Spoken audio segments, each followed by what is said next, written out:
السلام عليكم. النهاردة هنعمل وصفة من أحلى الوصفات الفرنسية القديمة، وهي طبق الكريم كراميل بس بأسهل طريقة وبمكون جاهز وعليه إضافتين هيفرقوا في الطعم جدا، وبدون بيض ولا زفارة ولا فرن. ويلا نبدأ. بسم الله الرحمن الرحيم. ودي المكونات اللي هنستخدمها.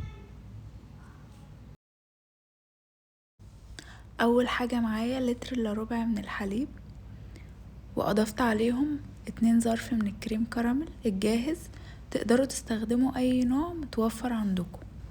وهنضيف معاه 2 معلقة كبار من الدريم ويب، ونتأكد اننا بندوب المكونات كلها مع بعض.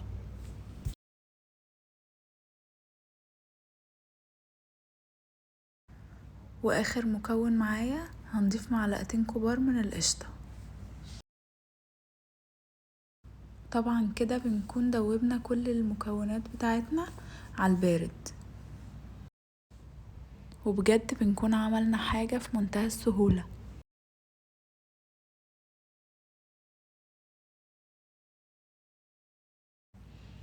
وناخده بقى على النار لمدة 10 دقايق، ياخد بس غلوة معانا، ونستمر في التقليب لحد ما نوصل للقوام المظبوط. نحضر بقى القوالب او الاطباق اللي حابين نستخدمها. ننزل بقى بالكراميل الجاهز اللي كان موجود معانا، ونضيف عليه بقى الكريم كراميل. نستنى بقى لحد ما يبرد تماما، وعلى التلاجة لمدة 3 ساعات. وبكده تكونوا عملتوا حلا سهل وسريع ويدوب بجد لا يقاوم. عايزة اقول لكم ده من احب الوصفات لقلبي، وبالهنا والشفا عليكم.